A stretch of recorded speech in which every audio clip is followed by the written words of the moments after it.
Mi nombre es Kevin Sainz y nosotros somos el grupo 6 y nos tocó en el carcinoma broncogénico.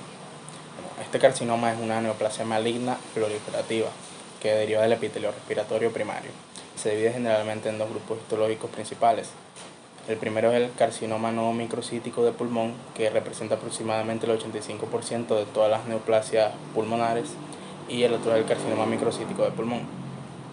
También existen otras neoplasias pulmonares menos frecuentes, como los tumores carcinoides, los sarcomas primarios de tejido blando del pulmón, los blastomas pulmonares y el linfoma.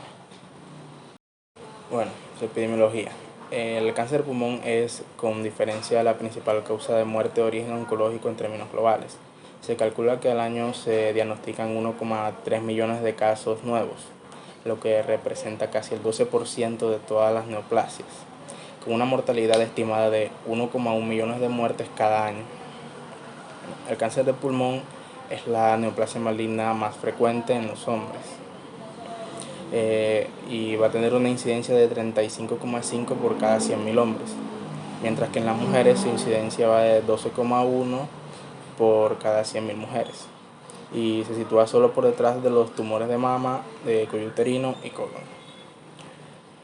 La incidencia y la mortalidad en relación con el cáncer de pulmón han disminuido entre los hombres durante las 2 últimas décadas en los países occidentales, pero sigue aumentando en los países en vía de desarrollo. Entre las mujeres, las muertes por cáncer de pulmón están aumentando en casi todas las regiones del mundo.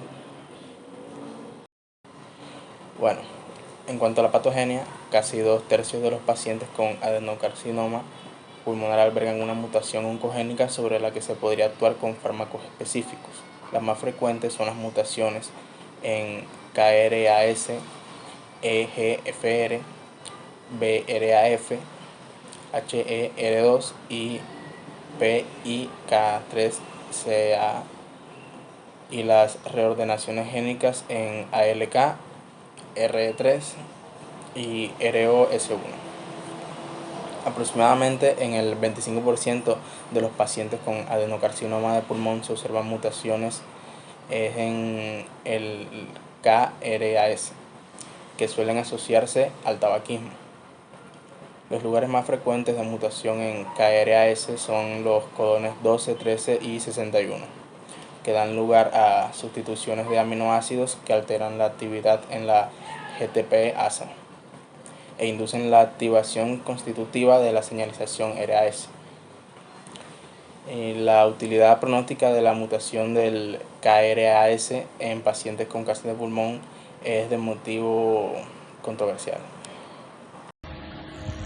Buenas tardes, mi nombre es Daniela Morales Guerra y continuando con el tema de carcinomas broncogénicos, yo les voy a hablar acerca de la anatomía patológica.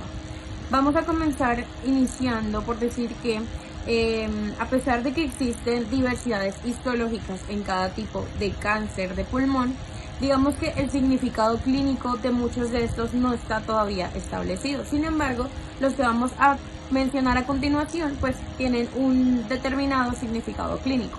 Ok, primero hablemos un poco acerca de las generalidades, digamos, de cada tipo de carcinoma de pulmón. Bueno, debemos mencionar que uno de los más frecuentes es el adenocarcinoma, el cual tiene una incidencia del 38% sobre los demás carcinomas. Bueno, ahora hablando un poco más acerca de las generalidades de estos carcinomas, cabe mencionar que se suelen presentar con más frecuencia en dos sitios específicos. Puede ser en la periferia del pulmón, a lo cual vamos a llamar un adenocarcinoma. Y por otro lado tenemos los que se presentan en la zona central o iliar del pulmón, los cuales mayoritariamente van a ser carcinomas epidemioides.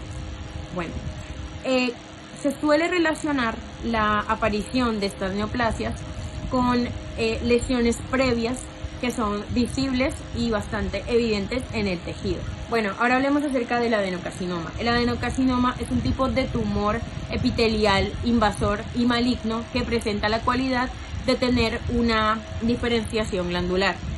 O también podemos decir que tiene una producción de mucina por parte de las células tumorales.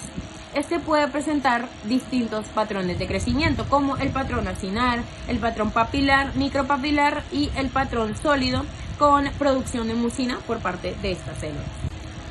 Otro dato importante acerca de los adenocarcinomas es que estos se pueden presentar histológicamente en muchas formas. Por ejemplo, desde un tumor bien diferenciado con presencia de glándulas hasta incluso una lesión papilar similar a los carcinomas papilares. Y en algunas ocasiones incluso puede presentarse como una masa sólida con contenido glandular y células productoras de mucina. Mi nombre es Emer Puche y hoy les voy a hablar del carcinoma de células pequeñas. Bueno, este está formado por células pequeñas con citoplasma escaso, borde mal definido, cromatina nuclear finamente granulada, patrón en sal y pimienta y nucleolos ausentes o poco llamativos.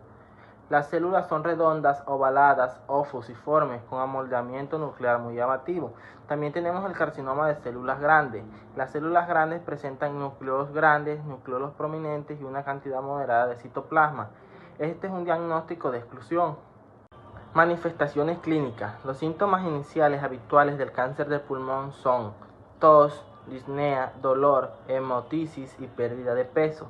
Se observa anorexia en el 30% de los pacientes aproximadamente, cansancio en un tercio de los pacientes y anemia y fiebre en el 10 a 20% de los casos. Más del 80% de los pacientes presentan inicialmente 3 o más síntomas o signos como consecuencia del cáncer de pulmón, dado que la mayoría de los pacientes con cáncer de pulmón sufren otros trastornos cardiopulmonares relacionados con el tabaco.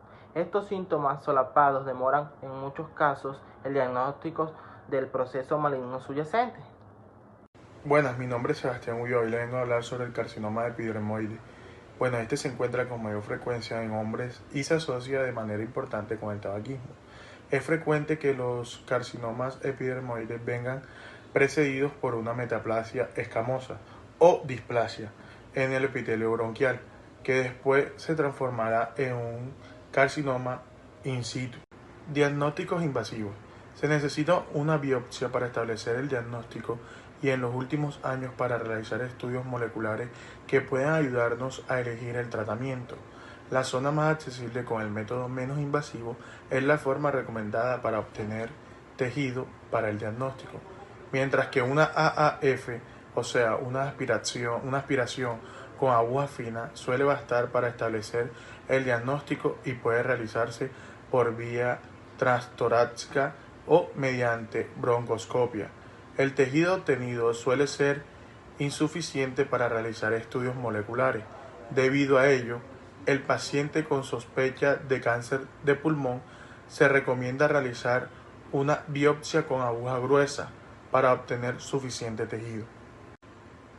Diagnóstico por imagen. Las zonas más frecuentes en las que se metastiza el cáncer de pulmón son el pulmón contralateral, el hígado, las glándulas suprarrenales, los huesos y el cerebro. Se recomienda realizar un estudio de imagen del cerebro para detectar posibles metástasis en pacientes con síntomas y signos sospechosos o en aquellos con adenocarcinomas pulmonares más de 3 centímetros e indicios de invasión de los ganglios mediastínicos.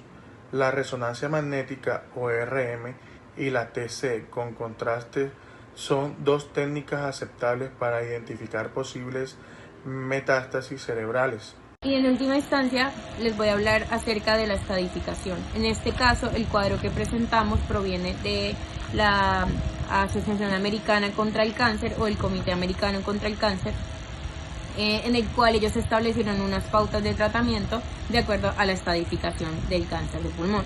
En el primer estadio, que es el estadio 1A, vamos a encontrar que nos establecen unos parámetros. Para aclarar, la T no representa el tumor, se refiere al tamaño y a la diseminación del mismo. La N nos habla acerca de la diseminación que tenga este tumor hacia los ganglios linfáticos, y por último la M habla acerca de metástasis. Bueno, en el primer estadio vamos a encontrar un tumor pequeño, sin diseminar y sin presentar metástasis. También nos hablan de un tamaño de 3 centímetros o menos, en el cual Lo más recomendable, de acuerdo a estos expertos, es realizar una cirugía. Debido a las condiciones que presenta el tumor, pues es el tratamiento con mayores resultados habitualmente. Además de esto, nos recomiendan, digamos, como pauta médica desfavorable, la realización de radioterapia, debido a que esta tiene, digamos, una alta tasa de efectos adversos hacia los pacientes que se someten a las mismas, y debido principalmente a que la cirugía es muy efectiva en la mayoría de los casos. En el estadio 1B vamos a encontrar las mismas características en cuanto al tamaño, que se encuentra no diseminado, pero además ya no estamos hablando de un tumor de 3 centímetros, sino de 3 a 4 centímetros. Bueno, aquí además de la cirugía también aconsejan una quimioterapia adyuvante si el tamaño del tumor supera los 4 centímetros. Y se desaconseja utilizar radioterapia más quimioterapia en caso de que haya progresión, es decir, en caso de que haya avance de este tumor. Luego encontramos el estadio 2A y 2B. En el estadio 2A y 2B ya estamos hablando de un tumor de mayor tamaño, estamos hablando de un tumor de más de 4 centímetros, pero en el estadio 2A se mantiene en este límite entre 3 y menos de 5, entre 4 y menos de 5 centímetros. Pero se encuentra no diseminado hacia ganglios linfáticos y no presenta metástasis. En cambio, en el estadio 2B vamos a encontrar un tumor que mide 5 centímetros o menos, que se ha diseminado a ganglios linfáticos dentro del pulmón. A este ganglio al que se disemina lo vamos a llamar N1. O también puede darse el caso en el estadio 2B de presentar un tumor que tiene un tamaño superior a 5 centímetros, pero que no ha presentado como tal una diseminación hacia los ganglios linfáticos. Luego vamos a encontrar el estadio 3A y 3B. En este caso ya estamos hablando de un tumor de mayor tamaño. Sin embargo, estos no van a presentar metástasis todavía, pero sí presentan una gran proliferación hacia los ganglios linfáticos. Y por último vamos a encontrar el estadio 4, en el cual este cáncer ya se habrá diseminado a más de un área en el otro pulmón, y además se ha diseminado hacia el líquido que está entre los pulmones y el corazón, o también a partes distales gracias a la circulación sanguínea, que como sabemos esto pues es la metástasis. Este puede darse, digamos, en dos lapsos, o bueno, dos estadios. Primero encontramos el estadio 4A, que nos representa una diseminación en tórax o un área fuera del tórax, mientras que el estadio 4B nos habla de una diseminación fuera del tórax a más de un lugar o un órgano en particular.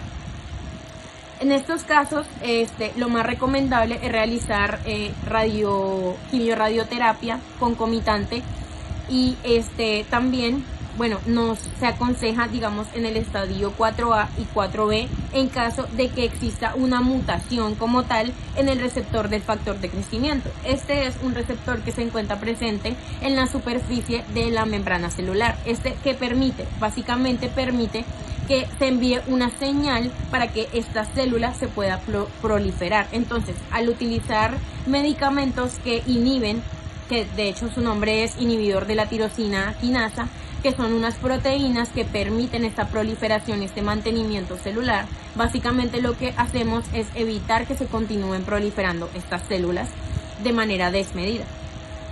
Y bueno, eso sería en grandes rasgos lo que nos habla el Comité Americano contra el Cáncer acerca del estadio del cáncer broncogénico. Muchas gracias.